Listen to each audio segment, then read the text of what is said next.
పరమేశ్వరుడి ఆదేశం మేరకు నందీశ్వరుడు ఈ ప్రదేశంలో ఉన్న కంజన్ అనే రాక్షసుని 8 ముక్కలుగా ఖండించారు. తల్లిదండ్రులే ప్రపంచమని విశ్వానికి చాటి చెప్పిన వినాయకుడికి పరమేశ్వరుడు జ్ఞానఫలాన్ని ఈ ప్రదేశంలోనే ప్రసాదించారు.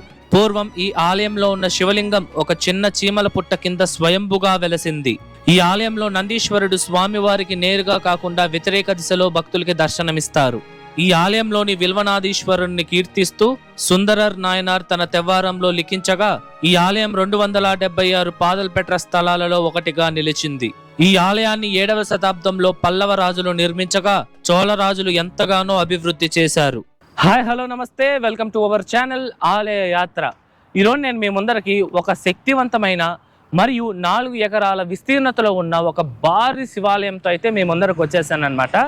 ఇంతకీ ఏంది ఆలయం అంటే శ్రీ విల్వనాథీశ్వరర్ ఆలయం. ఈ ఆలయం తమిళనాడు రాష్ట్రం వేలూరు జిల్లాలో ఉన్న తిరువాళం అనే ఒక చిన్న గ్రామంలో అయితే ఉంటుందన్నమాట. మనకి వేలూరు నుండి 20 కిలోమీటర్ల దూరంలో, వల్లిమలై నుండి కేవలం 12 కిలోమీటర్ల దూరంలోనే ఈ ఆలయం ఉంటుందన్నమాట. ఈ ఆలయానికి అన్ని రకాల ట్రాన్స్పోర్ట్ సౌకర్యాలు అయితే ఉన్నాయి. మీకు ఈ ఆలయం తాలూకా లొకేషన్ కూడా డిస్క్రిప్షన్లో ఇచ్చుంటాను, చెక్ చేయండి. వీడియోని లైక్ చేసి స్టార్ట్ చేయండి. మన ఛానల్ని ఉన్న సబ్స్క్రైబ్ చేసుకోకుండా ఉంటే సబ్స్క్రైబ్ చేసుకోండి. రండి ఇప్పుడు మనం ఆలయం వద్దకైతే వెళ్దాం. ఇదేనండి నేను మీకు చెప్పిన విల్వనాథీశ్వరర్ ఆలయము. ముందుగా ఈ ఆలయం యొక్క టైమింగ్స్ విషయానికి వస్తే, ఈ ఆలయం ప్రతిరోజు ఉదయం 6 గంటల నుండి మధ్యాహ్నం 12 గంటల వరకు, తిరిగి సాయంత్రం 4 నుండి 8 గంటల వరకు భక్తులకి అందుబాటులో ఉంటుంది. ఇప్పుడు రండి ఆలయం లోపలికి వెళ్ళి ఈ ఆలయం యొక్క పూర్తి స్థల పురాణం అయితే తెలుసుకుందాం.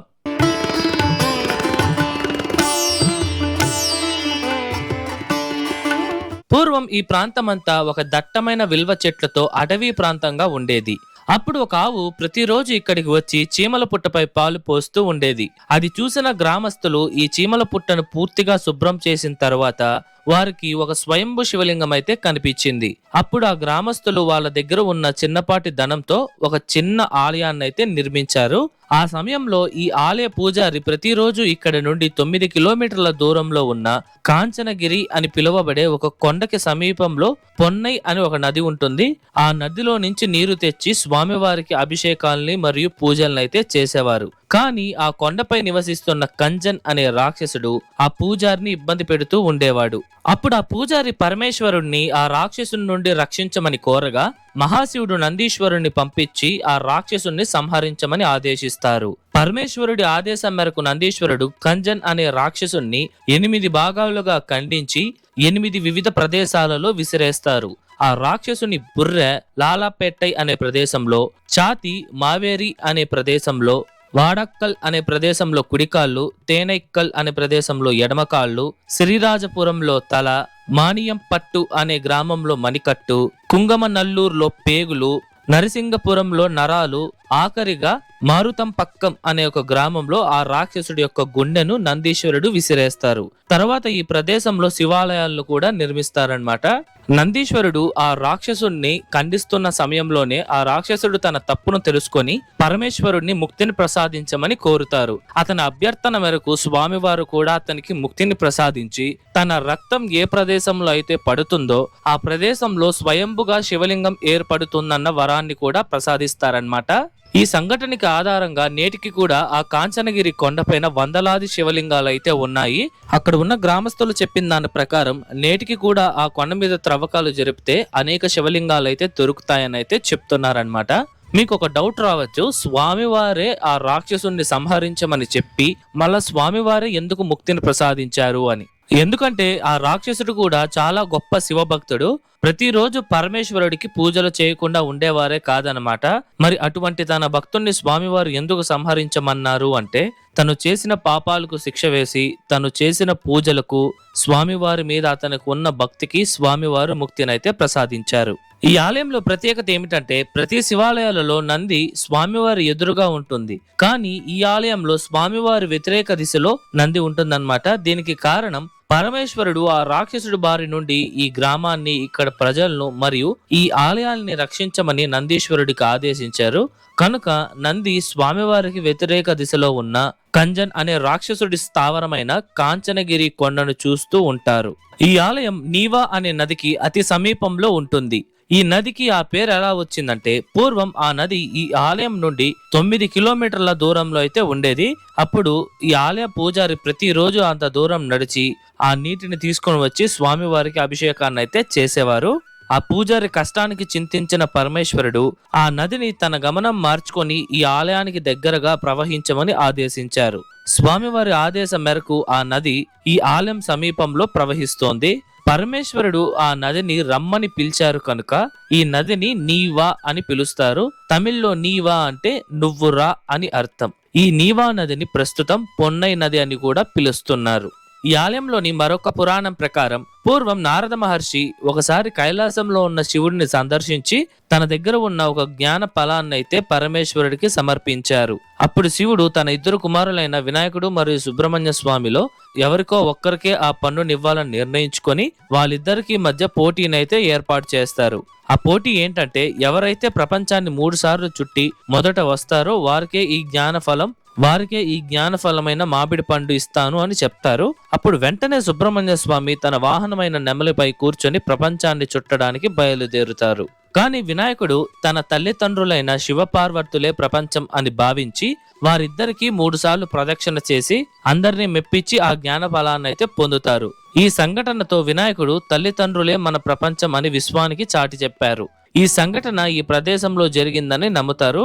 ఈ గ్రామం పేరు తిరువాలం. దీని అర్థం వచ్చి తమిళ్లో తిరు అంటే పవిత్రమైన లేదా భగవంతుడు అని అర్థం వస్తుంది.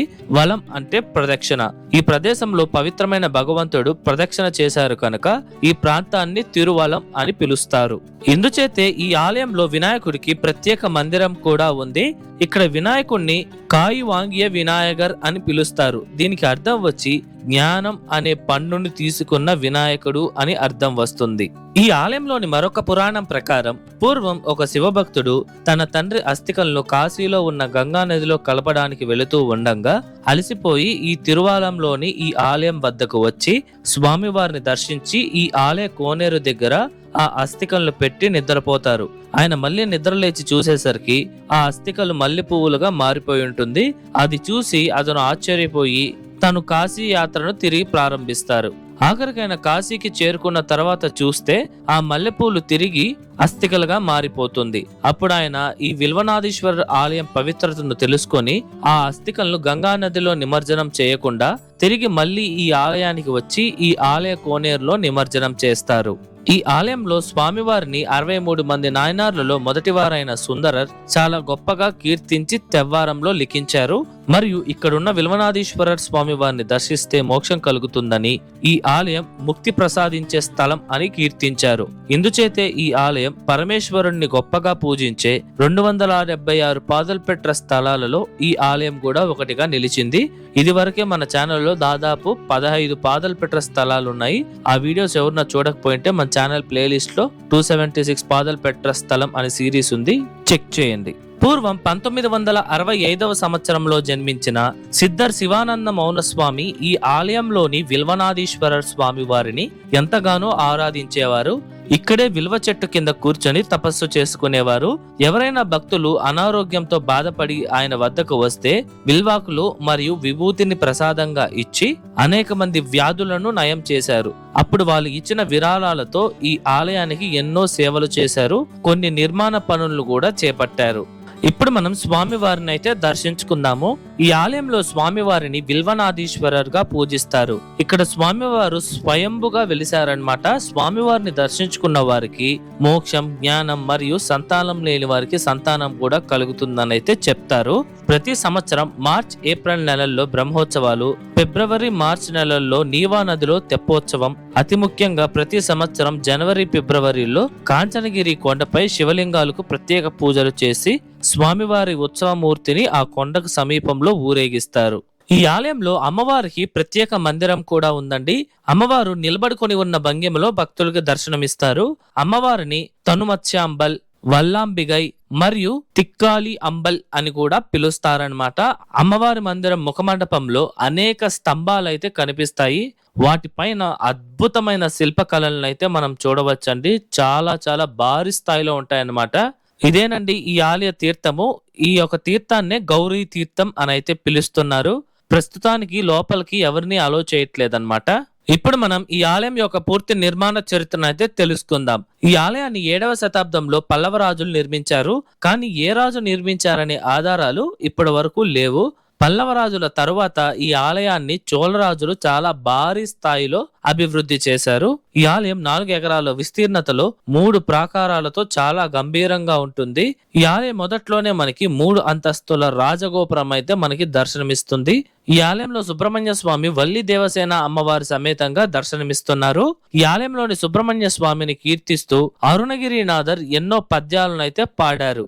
అలాగే పరమేశ్వరుడు కాశీ విశ్వనాథర్, చంద్రమౌళీశ్వరర్, అన్నామలయార్, సదాశివర్, ఆనందర్, శ్రీకందర్, అంబికేశ్వరర్, గురీశ్వరర్ మరియు సహస్రలింగేశ్వరర్ గా ప్రత్యేక మందిరాలలో శివలింగం రూపంలో భక్తులకి దర్శనమిస్తున్నారు. ఇక్కడే మనకి 100 స్తంభాల మండపం కూడా ఉంటుంది. ఈ స్తంభాల పైన ఎంతో అద్భుతమైన శిల్పకళలను అయితే మనం చూడవచ్చండి. ఇక్కడే దేవదేవతల యొక్క శిల్పాలు, ఋషుల యొక్క శిల్పాలు మరియు దేవుళ్ళ యొక్క అవతారాలు మొత్తం చాలా చాలా అద్భుతంగా చెక్కున్నారనమాట. స్తంభాలన్నీ చాలా చాలా బ్రహ్మాండంగా ఉందన్నమాట. మీ యొక్క మండపంలోనే దాదాపు ½ అవర్ స్పెండ్ చేస్తే ఎంతో అద్భుతమైన శిల్పాలను అయితే చూడవచ్చు. మరియు ఈ ఆలయ విమానం పైనే 27 జన్మ నక్షత్రాలను శిల్పాల రూపంలో చాలా అద్భుతంగా చిత్రీకరించి ఉన్నారు. ఈ ఆలయంలో అనేక చోళ మరియు పల్లవ రాజుల శాసనాలు అయితే ఉన్నాయి. ఈ శాసనాల ప్రకారం ఈ ప్రదేశాన్ని నందివర్మన్ కాలంలో అనగా 793వ సంవత్సరంలో వనపురం అని, రాజరాజ చోళన్ కాలంలో అనగా 991వ సంవత్సరంలో తిక్కలివళం అని పిలిచేవారన్నమాట. ఈ ఆలయంలో స్వామివారిని వివిధ చోళరాజుల కాలంలో వివిధ పేర్లతో పిలిచేవారు. అవి తిక్కలి వలముదయ్య పరమేశ్వరర్, తిరుతిక్కలి చోళనాల్వార్, తిరువలముడయార్ మహదేవర్, తిరువలముడయార్ నాయనార్ అని, ఆఖరిగా ఇప్పుడు విలవనాథీశ్వరర్ గా స్వామివారు వేలాది భక్తులకు దర్శనమిస్తున్నారు. అలాగే ఈ ఆలయంలోని స్వామివారికి 2 మరియు 3వ నందివర్మన్ మరియు రాజేంద్ర చోళన్ బంగారాన్ని దానం చేశారు.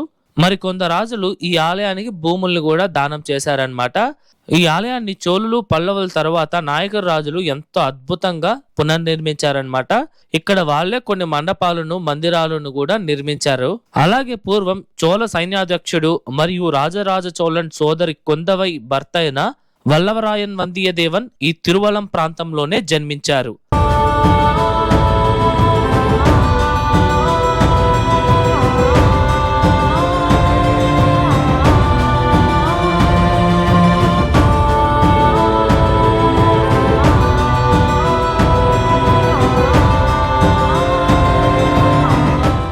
ఇదండి ఇవాల్టి వీడియో ఎలా ఉంది, నచ్చిందా?